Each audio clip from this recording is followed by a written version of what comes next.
Hello everyone, this is Pranjal and you are watching Pathshala Rishikesh. तो आज बात कर रहे हैं हम UK PSC C SET session की, जिसमें कि हम रीजनिंग और मैथ्स के क्वेश्चंस करते हैं। और इतने सारे पेपर एनालाइज करने के बाद मुझे ये समझ में आ रहा है कि यूके पीएससी किस तरह के पैटर्न पे फोकस कर रहा है। तो बिल्कुल उन्हीं के पैटर्न को हम टारगेट करते हुए वो जिस तरह के क्वेश्चंस पूछ रहे हैं उसी तरह के क्वेश्चंस हम अपने इस प्रैक्टिस सेशन में इंक्लूड कर रहे हैं, ताकि आपके ये वाले सवाल बिल्कुल भी गलत ना हो।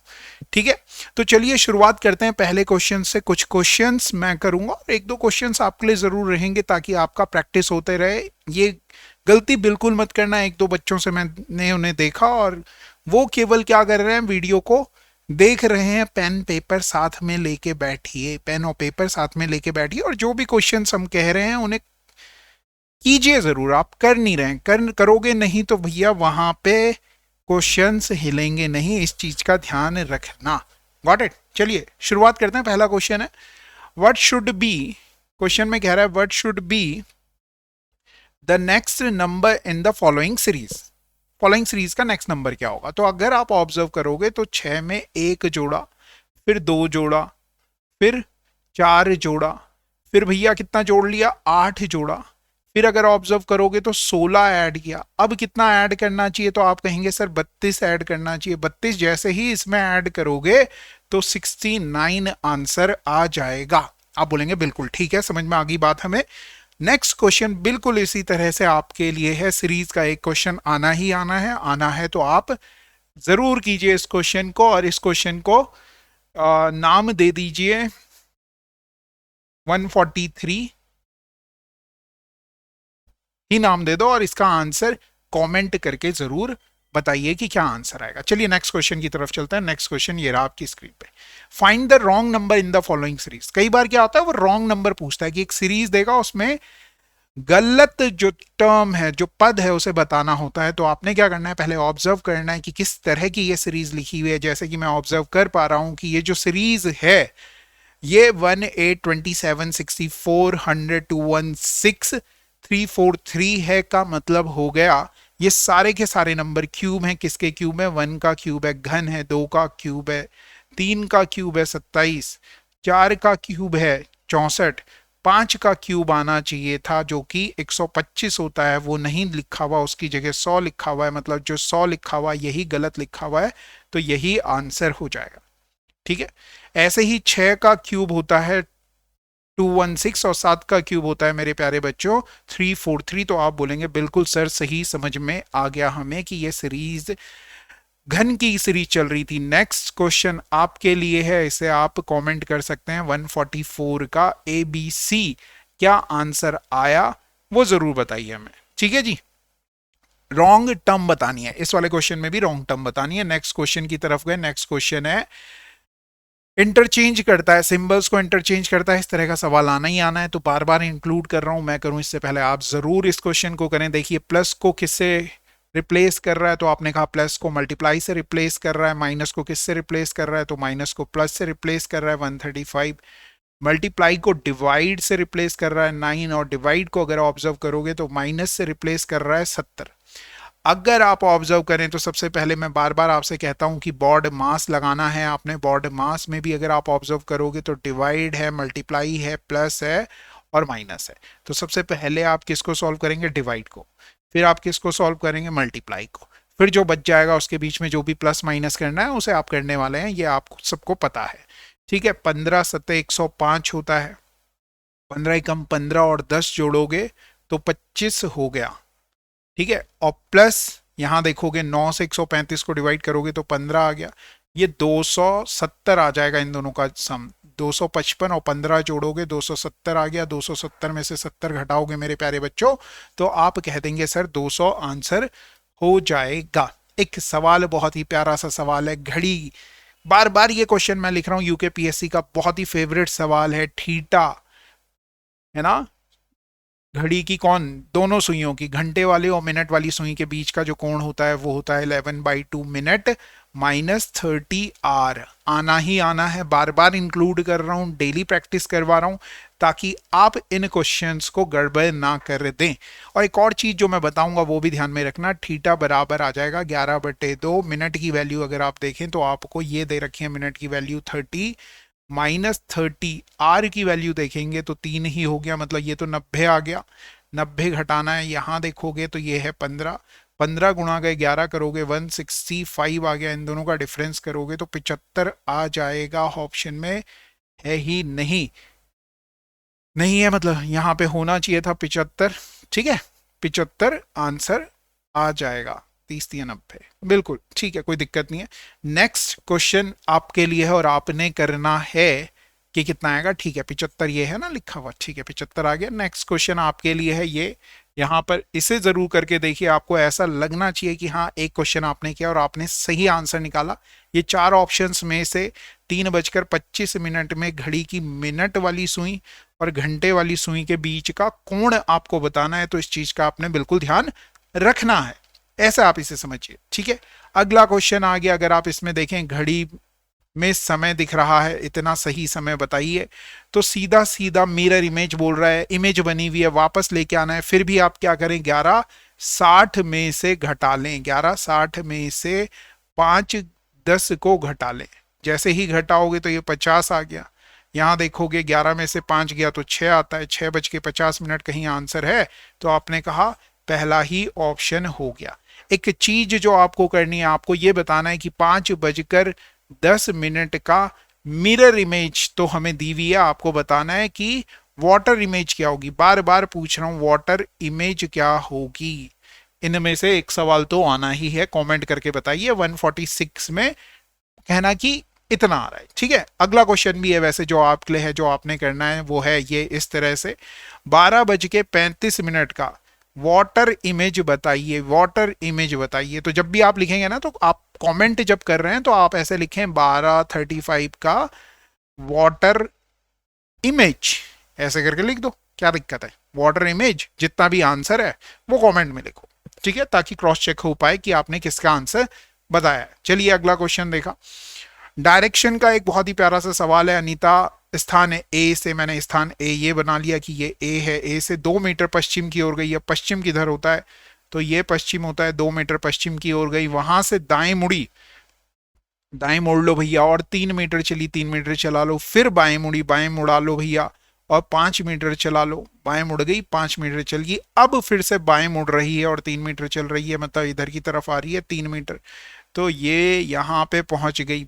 इस पॉइंट को कह रहे हैं बी। ए से लेके बी की डिस्टेंस देखोगे, सॉरी, तो ये वाली डिस्टेंस अगर मैं आपसे कहूं तो आप बोलोगे सर ये 5 है तो ये भी 5 होगी, 5 ये है, 2 ये है, तो आप कहेंगे ए से लेके बी तक की जो टोटल डिस्टेंस हो गई 5 + 2 जोड़ लो मेरे प्यारे बच्चों, 7 मीटर आंसर हो जाएगा। Got it. घड़ी में इतने बजे मिनट की सुई पूर्व दिशा की तरफ है। ठीक है, ये क्वेश्चन मैं करूंगा, कोई प्रॉब्लम नहीं है। घड़ी बना ली मैंने इस तरह से, और 4:30 का टाइम बनाया, और आपसे पूछ रहा है घड़ी की घंटे की सुई किस दिशा में है। ठीक है, इन्होंने एक चीज कही कि अगर ये वाली जो मिनट वाली सुई है, ये दिखा रहा है 4 और ये दिखा रहा है 6, यहां बीच में 5 आएगा, 4 बज के, इस तरह से इसे समझ लो। ठीक है, 3 इधर दिखाता है, 12 इधर दिखाता है।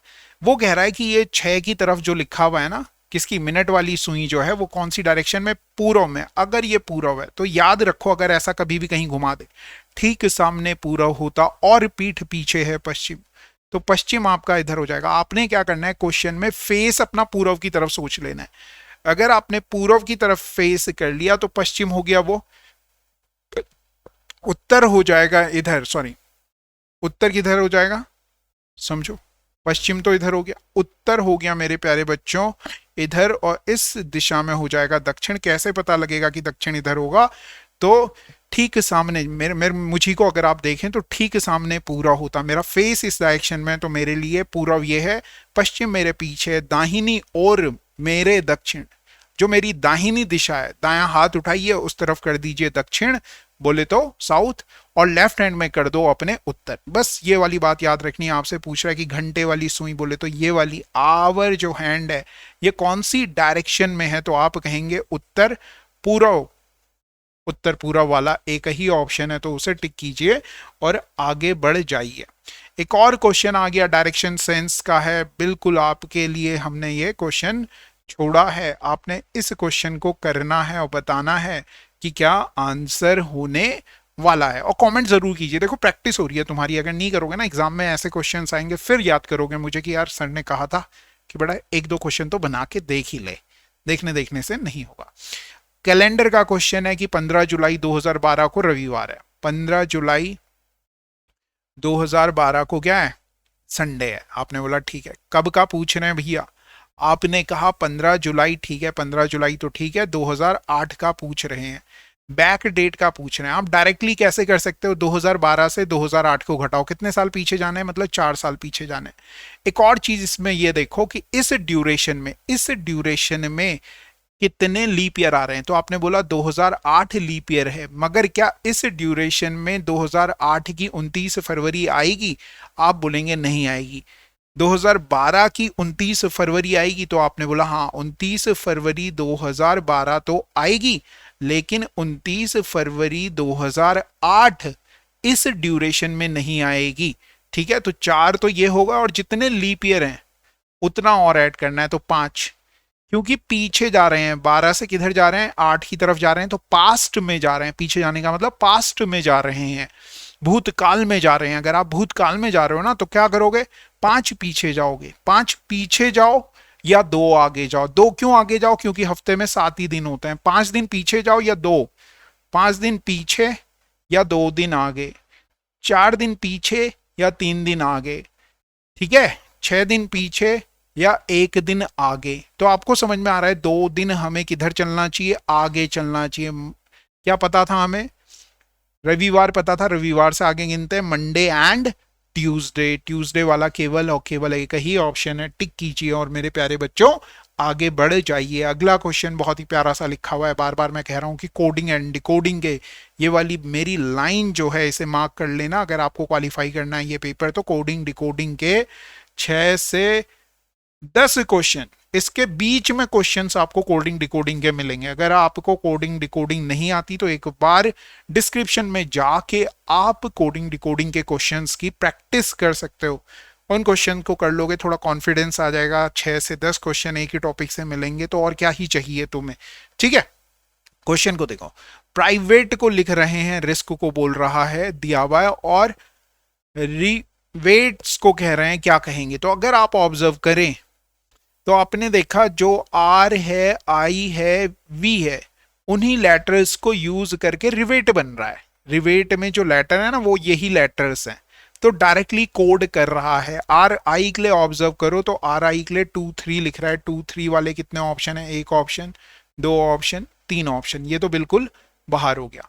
आर आई के बाद वी भी आ रहा है, वी वाला 4 आना चाहिए, 4 इसमें नहीं आ रहा है, 4 इसमें आ रहा है और इसमें आ रहा है। ठीक है, फिर 3 तो निकाल लिए हमने, रिवेट वी तक पहुंच गए। फिर ई के बारे में देखोगे, ई कहाँ है, लास्ट में ये लिखा हुआ। ई के लिए कितना कोड कर रहे हैं, 7 कर रहे हैं, यहाँ पे 7 कोड कर रखा है। ठीक है, इसमें नहीं कर रखा, मगर चलो कोई दिक्कत नहीं, इसे बाहर कर दिया।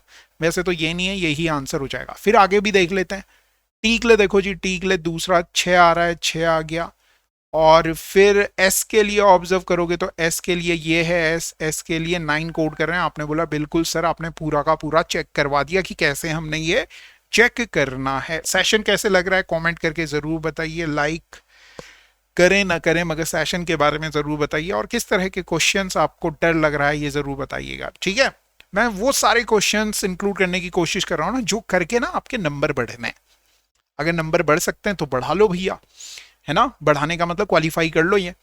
फिर कह रहा है कि 2 शब्द संदिग्ध और निर्विवाद में एक निश्चित संबंध है, शब्दों का वह जोड़ा चुनिए जिसमें उसी प्रकार का संबंध हो, उसी प्रकार का संबंध हो जो कि संदिग्ध और निर्विवाद में।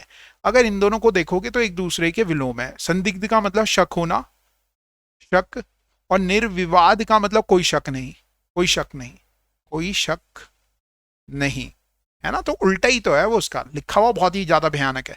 निंदात्मक और निंदा, ये दोनों तो सिनोनिम हो गए, बोले तो समानार्थी हो गए। कष्टदायक और उत्पीड़न दोनों समानार्थक हो गए। कुशाग्र बुद्धि और जिद्दी का कोई रिलेशन दिख नहीं रहा। लोभी और दानी ये दोनों एक दूसरे के अपोजिट हैं, विलोम हैं, इसलिए यही आंसर हो जाएगा। अगला क्वेश्चन देखा आपने, इंडिया को लिख रहे हैं ये, तो चाइना को क्या लिखेंगे? अगर आपको पता हो नंबरिंग 9 है और 18 है, 14 है और 13 है, 4 है 23 है, 9 है 18 है, 1 है 26 है। अगर आप ऑब्जर्व करोगे आई और आर दोनों को जोड़ के 27 आ रहा है, 14 और 13 को जोड़ के 27 आ रहा है, 4 और 23 को जोड़ के 27 आ रहा है, 9 और 18 को जोड़ के 27 आ रहा है, 1 और 26 को जोड़ के 27 आ रहा है। मतलब दोनों का जो योग है इधर वाले और इधर वाले नंबर का, वो क्या है? 27 है। तो आप का मतलब हो गया ABCD ऐसे करके XYZ। ये अगर 1 है तो यहां से 26वां पहला होता है, लेफ्ट हैंड साइड से पहला और राइट हैंड साइड से पहला इनवर्स वाला दे रखा है। ठीक है, समझ में आ रही है? आई कह रहा है तो लेफ्ट से 9th है, इस साइड से 9th कौन होता है? तो आप कहेंगे M होता है।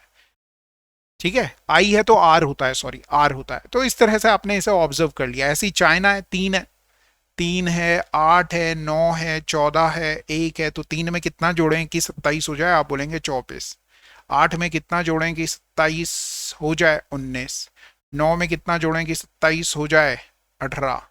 14 में कितना जोड़ें 27 हो जाए? 13। 1 में कितना जोड़ें? 26। तो जेड वाला होना चाहिए, सारे ऑप्शन में जेड है। ठीक है, 24 बोले तो एक्स से शुरू होना चाहिए, तो ये दोनों तो बाहर हो गए, वाई से शुरू हो रहे थे। एक ये है और एक ये है। फिर आपने देखा एच हाई स्कूल हो रहा है, ठीक है। फिर आपने देखा इंडियन रेलवे हो रहा है, मैन देखा, जेड देखा, तो ये हो गया। आपने इस तरह से करना है, इनकी नंबरिंग लिख लेना, हो जाएगा। ठीक है, मेरे को कुछ और तरीके भी पता है, कोडिंग डिकोडिंग का रिवर्स ऑर्डर हमने याद किया हुआ है, तो वहां से हमने कर लिया। ब्लड रिलेशन का एक क्वेश्चन आना ही आना है, ब्लड रिलेशन को जरूर करें। ब्लड रिलेशन के कम से कम 2 से 5 क्वेश्चन जरूर करके आए। 2 क्वेश्चन तो आने ही आने हैं, 2 क्वेश्चन आने ही आने हैं। देखो जी क्या कह रहा है, ए बी का भाई है, तो ए है भाई, इस चीज का ध्यान रखना कौन भाई है। बी के बारे में कुछ नहीं कहा हुआ, ए है भाई, बी का भाई है। सी ए की बहन है, सी जो है वो बहन है, बहन, ठीक है ना। डी ई का भाई है, डी जो है ई का भाई है। अब डी और ई नहीं दिख रहे तो रहने दो, अगली लाइन पढ़ो। ई बी की बेटी है, ई जो है क्या है? बेटी है। किसकी बेटी है? बी की बेटी है। तो जो नीचे वाली जनरेशन है उसे नीचे बनाओ, जो ऊपर वाली जनरेशन है उसे ऊपर बनाओ, जो आपकी ही जनरेशन के लोग हैं उन्हें अगल बगल बनाओ, जैसे कि मैंने इस क्वेश्चन में बना के दिखाया है। फिर एक लाइन आपने स्किप की थी कि डी ई का भाई है, वो अब बना लो कि डी कौन है? भाई है। ठीक है जी, आपसे क्या पूछा जा रहा है? डी का चाचा कौन है? डी ये है, डी की बहन ये है, डी के माताजी पिताजी ये हैं, उनका भाई ये है। तो ए कौन हो जाएगा? ए हो जाएगा चाचा। चाचा बोले तो अंकल भी हो सकता है, और अंकल, अंकल नहीं, चाचा भी हो सकता है और मामा भी हो सकता है। इंग्लिश में वो ये लिख देता है अंकल, तो यहाँ पे सेफ गेम हो गया। मगर हिंदी वाले बच्चे बेचारे फंस जाते हैं, वो बोलते हैं चाचा तो पता ही नहीं लग रहा, डी का जेंडर नहीं पता लग रहा, बी का जेंडर नहीं पता लग रहा। तो आप इस तरह के क्वेश्चंस को ना इंग्लिश में जरूर पढ़ लिया करो, कई बार हिंदी में पढ़ के ये चीजें ज्यादा क्लियर हो जाती हैं। अगला क्वेश्चन मेरे प्यारे बच्चों आपके लिए है, क्वेश्चन नंबर 103। कमेंट जरूर कीजिएगा, कमेंट जरूर कीजिएगा कि सर इसका आंसर ये है। चलिए नेक्स्ट क्वेश्चन। इस तरह का सवाल आता है तो सीधे आपने यहां पढ़ना है, हवाई जहाज कहाँ उड़ते हैं? आपने बोला हवाई जहाज उड़ते हैं आसमान में। पहले सोच लेना है हवाई जहाज कहाँ उड़ते हैं? आसमान में। आसमान को क्या कहते हैं? समुद्र। तो समुद्र आंसर हो जाएगा, आसमान बोले तो समुद्र आंसर हो जाएगा। व्हाट? अगला क्वेश्चन देखो भैया, मिसिंग नंबर का 1 से 2 क्वेश्चन आने हैं, तो प्रैक्टिस जरूर कीजिए। डिस्क्रिप्शन में वीडियो लिंक लेक्चर का मिल जाएगा, वहां से भी आप कर सकते हैं। और यहाँ पे देखिए 7 से 16 हो रहा है, 7 का डबल किया प्लस 2 किया, 14 हो गया, 16 हो गया। 16 का डबल किया प्लस 2 ऐड कर लिया, 34 हो गया। 34 का डबल किया प्लस 2 ऐड कर दिया, 68 में 70 आंसर हो जाएगा। ठीक है, 68 में प्लस 2 ऐड किया तो 70 आंसर हो गया। 140, which of the following year will have the similar calendar to the year 2011? एक चीज मैं बार बार कह रहा हूं कि अगर कोई लीप ईयर है, लीप ईयर है तो वो भैया कितने साल के बाद करेगा 28 साल के बाद क्या करेगा, अपने आप को रिपीट करेगा। कितने साल के बाद करेगा, 28 साल के बाद करेगा। कोई अगर लीप ईयर के बाद वाला नॉर्मल ईयर है, नॉर्मल ईयर है, नॉर्मल ईयर, ठीक है ना, तो वो कितने साल के बाद रिपीट करेगा, वो 6 साल के बाद रिपीट करेगा। आ गई बात समझ में। और कोई नॉर्मल ईयर के बाद वाला नॉर्मल ईयर है, नॉर्मल ईयर के बाद वाला नॉर्मल ईयर है, नॉर्मल ईयर है, तो वो मेरे प्यारे बच्चों 11 साल के बाद रिपीट करेगा। इतनी बात आपने याद रखनी है। जैसे इसमें 2011 लिखा हुआ था, 2011 से पहले आता है 2010 जो कि एक नॉर्मल ईयर है, मतलब 2011 वो नॉर्मल ईयर है जो कि नॉर्मल ईयर के बाद आ रहा है, मतलब ये 11 साल के बाद रिपीट करेगा, तो आंसर हो जाएगा 2022। इसका आप स्क्रीनशॉट ले सकते हो, याद रख सकते हो। एक सवाल और आता है कि लीप ईयर क्या होता है, कैसे पता करें कि कोई साल लीप ईयर है या नहीं है। जैसे 2020 है तो इसे ना आप केवल लास्ट के जो 2 अंक हैं उसे 4 से डिवाइड करके देखो, क्या 4 से 20 डिवाइड होता है, हाँ होता है, तो ये लीप ईयर है। 2021 के केवल 4 से डिवाइड करके देखो, हो रहा है, नहीं हो रहा है। 22 को देखो 4 से डिवाइड हो रहा है, नहीं हो रहा है। 23 को देखो 4 से डिवाइड हो रहा, नहीं हो रहा, तो ये नहीं होंगे लीप ईयर। ठीक है। अगर कोई सेंचुरी ईयर है, सेंचुरी बोले तो शताब्दी वर्ष है, शताब्दी वर्ष है, तो उसे मेरे प्यारे बच्चों 400 से डिवाइड करके देखो, शताब्दी वर्ष को 400 से, और जो वैसे वर्ष हैं उन्हें 4 से डिवाइड करके चेक करते हैं कि लीप ईयर है या नहीं है, लीप ईयर है या नहीं है, ये आपने ऑब्जर्व करना है। जैसे मैंने लिख दिया 1900, 1900 क्या है, एक शताब्दी वर्ष है। शताब्दी कैसे मालूम चलेगा, 2 जीरो होंगे उसके पीछे, तो उसे किससे डिवाइड करेंगे, 400 से। 400 से डिवाइड कर रहे हो, पूरा पूरा डिवाइड नहीं हो रहा, पॉइंट में नहीं जाना है। फिर जैसे आपने 2000 को देखा, 2000 को 400 से डिवाइड किया, 2 जीरो से 2 जीरो कट गए, 4 से ये कट गया, 5 पूरा पूरा कट जा रहा है, तो ये क्या है, एक लीप ईयर है। ऐसे ही अगर मैं लिख दूं 2030, तो ये शताब्दी नहीं है, शताब्दी का मतलब लास्ट में 2 जीरो आना ही चाहिए, तो इस नंबर को 4 से डिवाइड करने का लास्ट 2 डिजिट को चेक करके देखो, नहीं डिवाइड हो रही हैं, तो ये क्या है, लीप ईयर नहीं है। नहीं डिवाइड हो रहा तो लीप ईयर नहीं है, डिवाइड हो रहा है तो लीप ईयर है। बस इतनी सी बात आपको ध्यान में रखनी है। अगला क्वेश्चन बहुत ही प्यारा सा लिखा हुआ है, इन सर्टेन कोड। बार बार कह चुका हूं कि पहले आपने ना इसमें और इसमें चेक करना है कि कोई नंबर कॉमन तो नहीं है, तो आपने बोला हाँ दिख तो रहा है कि कुछ कॉमन है या नहीं है। अगर नहीं दिख रहा है तो गड़बड़ हो जाएगी भैया। देखो क्या है, 1 मिनट रुक जाओ, है ना। ये देखिए, आपने देखा कि आपको ना फर्स्ट और थर्ड में क्या कॉमन दिख रहा है, आपने बोला 5 कॉमन दिख रहा है फर्स्ट और थर्ड में, दिख रहा है। ही इज नॉटी और नॉटी, तो नॉटी के लिए कोड हो गया जी, दोनों में नॉटी के लिए कोड हो गया, क्या यहां पे लिख देता हूं 5 हो गया ताकि कंफ्यूजन ना रहे। फिर आपने देखा 7 इन दोनों में कॉमन है, इसमें भी 7 है और इसमें भी 7 है। 7 है का मतलब है इज के लिए जो कोड हो गया वो हो गया 7। ठीक है। फिर आपने देखा इन दोनों में क्या कॉमन है, और क्यूट कॉमन है, क्यूट दिख रहा है कॉमन, क्यूट मेरा फेवरेट वर्ड है क्यूट। तो आप क्या क्यूट तो नहीं हो, अगर क्यूट है तो कमेंट करके बताइए कि सर हाँ मैं क्यूट हूं। Just kidding. क्यूट को देखो भैया, क्यूट है, क्यूट है, क्यूट को अगर ऑब्जर्व करोगे तो यहां पे कितना आ रहा है, ये 2 है, ये 2 है, दोनों जगह 2 को डिनोट कर रहा है Q. What is a code for she, she देखो यहाँ पे है। तो जो बचा हुआ है जिसके लिए कोई कोडिंग नहीं मिला था, 3 हो गया, 3 एक ही ऑप्शन दिया हुआ, वही आंसर हो गया। आप बोल रहे अरे यार वही कैसे हो गया, ये तो हमें दिख ही रहा था, ठीक है ना। तो पूछेगा वो वही जो निकाला जा सकता है, ज्यादा टेंशन लेने की जरूरत नहीं है, वो पूछ लेता, ये पूछ लेता, ठीक है। क्वेश्चन हमेशा ऐसे बनते हैं कि उन्हें सॉल्व किया जा सके, जो सॉल्व ना किए जा सके वो क्वेश्चन गड़बड़ होते हैं, उन्हें फिर आप रिव्यू के ले जाते हो। किसी भी क्वेश्चन में अगर आपको लगता है एग्जाम में कि गड़बड़ है तो ज्यादा टाइम मत लो, जल्दी स्किप करो उसे, ठीक है। अगला क्वेश्चन, एक सवाल हमने किया, the weekday when it was celebrated in 2002। अभी मैंने एक सवाल किया था कैलेंडर का, उसी तरह का ये सवाल है कैलेंडर का, 109, क्वेश्चन नंबर 109। तो आपकी प्रैक्टिस होगी, जरूर कीजिए और आंसर कमेंट करके बताओ। आपसे मैं बता दूं आपको, 26 जनवरी 1996 को कह रहा है, वह celebrated on Friday.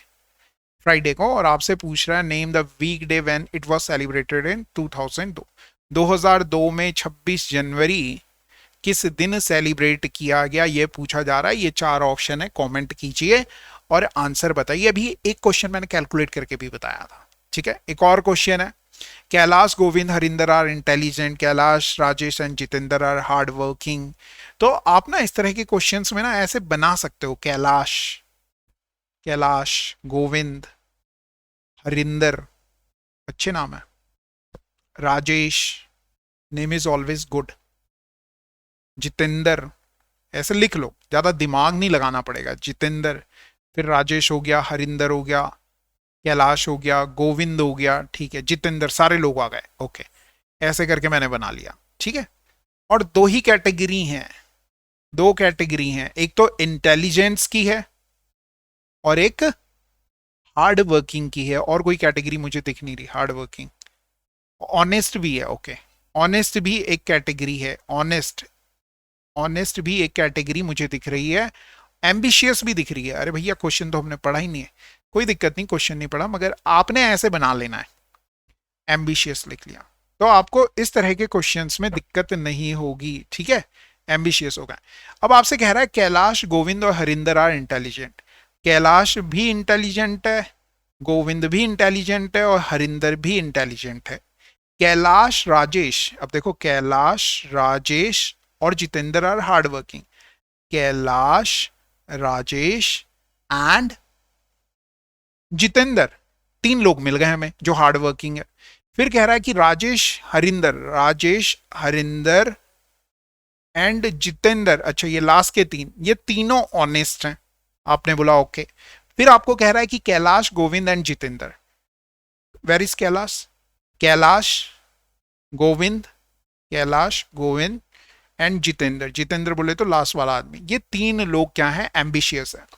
Which of the following, इनमें से कौन से ना ही हार्ड वर्किंग है और ना ही एम्बिशियस है? तो देखो जो ना तो हार्ड वर्किंग हो, ये वाला आदमी मिल गया जो हार्ड वर्किंग नहीं है, और ना ही ऑनेस्ट है, ओ सॉरी ऑनेस्ट नहीं, एम्बिशियस है। दोनों चीजें, जो ना तो हार्ड वर्किंग है और ना ही एम्बिशियस है। Ambitious, hard working, hard working तो भैया ये भी नहीं हो रहा। हरिंदर भी है, हरिंदर ही है इकलौता ऐसा आदमी जो कि hard working, sorry hard working भी नहीं है और एम्बिशियस भी नहीं है। ये प्यारा जो क्यूट आदमी है, इसका नाम है हरिंदर। हरिंदर अगर तुम देख रहे हो तो कमेंट करके बताओ कि हाँ सर मैं क्यूट नहीं, मैं एम्बिशियस और हार्ड वर्किंग नहीं हूं।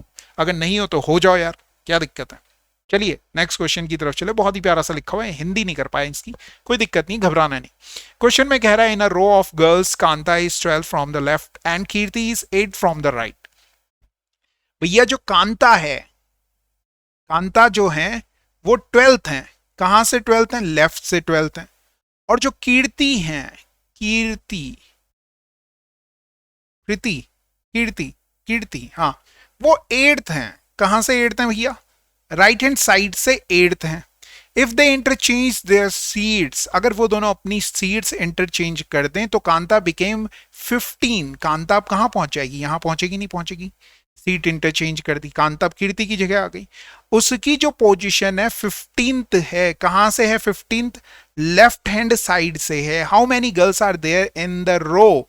तो भैया ये वाली जो पोजीशन है, अगर आप इसको देखो, जिसमें पहले कीर्ति बैठ रही थी, अब कांता बैठ रही थी, उस पोजीशन का राइट से पता है, लेफ्ट से पोजीशन पता है, तो आप कहोगे total number of student equal to left plus right minus 1। तो लेफ्ट दे रखा 15, 15 प्लस 8 माइनस 1, 15 में से 1 घटा लिया 14, 14 और 8 को ऐड करोगे तो आंसर आ जाएगा 22। How many extra lines are required to join each letter in the following figure? कितनी लाइंस आपको चाहिए कि आप क्या कर लो? each letter in the, अब ये सवाल में मेरे ख्याल से ये कह रहा है कि इसको ऐसे ज्वाइन किया, इसको ऐसे ज्वाइन किया, इसको ऐसे ज्वाइन किया, इसको ऐसे ज्वाइन किया, इसको ऐसे ज्वाइन किया, इसको ऐसे ज्वाइन, ये तो था ही, सॉरी इसको तो ज्वाइन करने की जरूरत नहीं थी, ठीक है। तो कितने होंगे? तो मुझे जहां तक ये क्वेश्चन समझ में आया, ये डायगोनल का क्वेश्चन है और इसका जो आंसर होना चाहिए, इसका जो आंसर होना चाहिए, देखो ए से शुरू किया मतलब ऑक्टागन है, अष्टभुज है, अष्टभुज है ना, ऑक्टागन है। ऑक्टागन के अगर सारे वर्टेक्स को मिलाना है तो उसे हम कहेंगे डायगोनल। डायगोनल बोले तो विकर्ण, विकर्ण का जो फॉर्मूला होता है वो होता है n(n-3) अपॉन 2, यही होता है। करके देख लेते हैं। 4 रखा अगर मैंने, 4, हाँ 2 ही आता है, ठीक है। कितना रखूंगा, 8 रखूंगा, 8 इंटू n में से 8 में से 3 गया तो 5 आ गया, 5 का आधा किया 2, 2 से ये कट गया, 5 का आधा नहीं करना, 4, 4 पंजे 20, 20 आंसर हो गया। Got it. तो क्वेश्चन आ सकता है, क्या पूछेगा भैया, सवाल अगर हिंदी में कह दें how many extra lines are required to join each letter in the following figure, कह रहा है कि भैया इसमें कितनी पंक्तियों की जरूरत होगी कि सारे जो शीर्ष हैं उन्हें एक दूसरे से मिला लिया जाए। तो ये बेसिकली आपसे इस तरह की फिगर का विकर्ण पूछ रहा है और बता नहीं रहा है कि विकर्ण है। ये इसलिए कर रहा है कि मैथ्स वाले बच्चों को पता ना लग जाए, उनके साथ थोड़ा सा खेला करने की कोशिश कर रहा है ताकि उनसे बचा लिया जाए ये सवाल। तो आयोग वैसे काम तो अच्छे कर रहा है। अगला क्वेश्चन देखो। In the end of the business conference, एक कॉन्फ्रेंस थी, उसके एंड में 10 लोग थे present, shake hands with each other, एक दूसरे से हाथ मिलाते हैं एक बार। How many hands shake will be there all together. अगर आप समझें कि ए और बी है, ये दोनों अगर हाथ मिलाएंगे तो कितनी बार हाथ मिलाएंगे, 2 लोग हैं, आप बोलेंगे एक ही बार हाथ मिलाएंगे। अगर मैं कहता ए बी सी हैं तो ए पहले बी से हाथ मिलाएगा और फिर ए सी से हाथ मिलाएगा। आपने बोला हाँ ठीक है, ए ने तो दोनों से मिला दिया। अब बी क्या करेगा, ए से तो मिला ही चुका है, सी से हाथ मिलाएगा। कितनी बार मिल रहा है, 3 बार मिल रहा है। तो 3 लोग हैं, तो यहां पे लिख लेता हूं लोग और यहां कह देता हूं हाथ मिलाने की संख्या। हाथ मिलान कितनी बार मिलाया, ऐसे देख सकते हो अगर तुम्हारे पास दिमाग खराब करना चाहते हो अपना। तो ए बी सी डी, ए से बी को मिलाया, फिर ए ने सी को मिलाया हाथ, ए फिर डी के साथ सबके साथ हाथ मिला के गया, फिर बी ए से तो मिला ही चुका है, बी सी से मिलाएगा हाथ, बी डी से मिलाएगा हाथ, फिर बी ने सबके साथ मिला लिया, फिर सी की बारी आएगी, बी सी से मिलाएगा। तो 3 ये है, 2 ये है, ये टोटल 6 बार आ गया। तो डायरेक्टली ऐसे ना करके ना मेरे प्यारे बच्चों, आप क्या करो, एक फॉर्मूला याद रखो। फॉर्मूला क्या है हाथ मिलाने का, n(n-1) अपॉन 2, ठीक है। n की जगह कितना रखो, जैसे हम 3 लोगों को मिला रहे थे तो 3 रखा मैंने, 3 इंटू 2 अपॉन 2, 2 से 2 कट गया, 3 आ गया। हाँ तो आपने बोला क्रॉस चेक हो गया, 3 ही बार है। 4 में करके देखो जी, तो मैंने कहा ठीक है जी करके देखते हैं। 4 गुणा गए 3/2, 2 से ये कट गया 2, 6 बार आ जा रहा है। हाँ आपने बोला क्रॉस चेक कर लिया हमने, फॉर्मूला तो सही है। ऐसे में क्या होगा, फॉर्मूला भी याद हो जाएगा और आपको क्रॉस चेक करने में दिक्कतें भी नहीं होंगी कहीं आपने फॉर्मूला गलत गुलत लिख दिया तो। मगर लोग कितने थे, आपने बोला 10 लोग थे, तो n की जगह 10 रखो भैया। 10 गुणा गए 9/2 करोगे, 2 से इसे काटोगे, 5 आ गया, 5 में 45, 45 हाथ मिलेंगे। कितने हाथ मिल जाएंगे, 45 हाथ मिल जाएंगे। How many pentagons are there, pentagons, pentagon का मतलब होता है पंचभुज, पंचभुज, कितने पंचभुज हैं ये आपको बताना है, ठीक है। तो मैंने क्या किया, मैंने ये देखा, ऐसे देखिए, एक पंचभुज है, 2 पंचभुज है, आपने बोला हाँ। फिर मैंने कहा कि ऐसे में भी तो आएगा, 3 पंचभुज है, आपने बोला हाँ। 4 पंचभुज है, आपने बोला हाँ। फिर मैंने कहा कि भाई ऐसे में भी देख लो, 5 पंचभुज हैं, मतलब 4 और आ जाएंगे, 8 हो गए। फिर 8 के बाद ऐसे में नहीं होगा, मतलब ये फिगर ऐसे जो बन रही है ऐसे में भी तो होगा, 1 पंचभुज, 2, फिर 3, ये वाली पूरी फिगर है ना, और 4। तो मेरे को तो 12 दिखे। अगर किसी बच्चे को 16 दिख रहे हैं तो वो कमेंट करके बताइए, मेरे अकॉर्डिंग 12 हैं। 16 वाले हैं, 14 वाले हैं तो कमेंट करके बताइए कि सर पेंटागन हमने इतने दिख गए, तो फिर मैं पिन कर दूंगा कि भैया इतना है, ठीक है। मेरे को 12 दिख रहे हैं और 12 ही सही लग रहा है। How many triangles are there in the following figure, तो अगर आप ऑब्जर्व करें, 1 ये है, 2 ये है, 3 ये है, 4 ये है, 5 ये है, ठीक है जी। 5 तो ये सीधे सीधे हमें दिख रहे हैं। फिर इसके बाद अगर आप देखोगे इस पॉइंट को देखो तो ऐसे और ऐसे करके एक ट्राइंगल ये बन रहा है, आपने बोला हाँ। इस पॉइंट पे भी देखो तो ऐसे और ऐसे करके एक ट्राइंगल पूरा बन जाएगा। 5 पॉइंट और हैं तो टोटल कितने ट्राइंगल हो गए? 10 ट्राइंगल हो गए। कितने ट्राइंगल हो गए? 10 ट्राइंगल हो गए। और ये रटी हुई फिगर होती है, अगर आपको दिखाऊं ऐसे ऐसे ऐसे बनी हुई आ गई तो कह देना भैया सीधे 10 हैं। मगर इस फिगर में मत कह देना 10, इसमें मत कह देना, दोनों फिगर अलग हैं। इसमें आपने कमेंट करने हैं कि कितने ट्राइंगल हैं इस वाली फिगर में, ठीक है ना? कितने ट्राइंगल हैं इसमें आपने बताने हैं कितने हैं। ये दोनों फिगर अलग अलग हैं। ये वाली फिगर तो डिट्टो यही बनाई मैंने, मगर ये वाली फिगर अलग है। इसमें आप काउंट करके बताइए कि कितने ट्राइंगल हैं मेरे प्यारे बच्चों, ठीक है? ये क्वेश्चन बेकार है। चलिए फिर ठीक है, थैंक यू वेरी मच, आज के लिए इतना ही करते हैं। आई होप आपको हमारा सेशन पसंद आया हो। सेशन पसंद आ रहा है, कुछ बात आप हमसे कहना चाहते हैं तो कमेंट करने की खुली छूट है, जो कहना चाहते हैं कहिए। कुछ और आपके दिल में है कि डर लग रहा है, नहीं लग रहा है, क्या होगा क्या नहीं होगा, तो सारी बातें आप यहाँ पे खुल के कर दीजिए, कोई प्रॉब्लम नहीं है। हम कोशिशें करेंगे कि उस पर आपके जो भी कमेंट है उनका आंसर करें। तो डरने की कोई बात नहीं है, पेपर बहुत ही क्वालिफाइंग नेचर का है। अगर आपको समझाऊं तो 10 नंबर की मैथ्स 10 नंबर की हिंदी मान लो, 10 नंबर की इंग्लिश मान लीजिए, उसके बाद 30 नंबर के करीब अगर आप रीजनिंग में लाते हो, 30 नंबर मतलब 30 क्वेश्चंस, तो 50 के करीब क्वेश्चंस तो यही हो जाएंगे और आप ये पेपर इजीली क्वालिफाई कर लोगे। तो ज़्यादा हार्ड क्वेश्चंस की तरफ मत भागो, go for the easy one. आसान जो चीजें हैं उन्हें करने की कोशिशें करें कि आसान आप इजीली कर लो। मैंने देखा कल एक बच्चा कमेंट कर रहा था कि इसमें ऐसा हो जाएगा, उसमें ऐसा हो जाएगा। देखो इसमें क्या है, ये पेपर जो है ना टफ वालों से नहीं, आसान वालों से निकलेगा। और आसान जितने ज्यादा क्वेश्चंस कर सकते हो, अगर 100 के 100 क्वेश्चन आसान है तो 100 कर लो, ठीक है? चलो फिर ठीक है, थैंक यू वेरी मच, कल मुलाकात होती है। इसी तरह बने रहिए, पढ़ते रहिए, करते रहिए। All the best. जय हिंद, जय भारत, जय उत्तराखंड।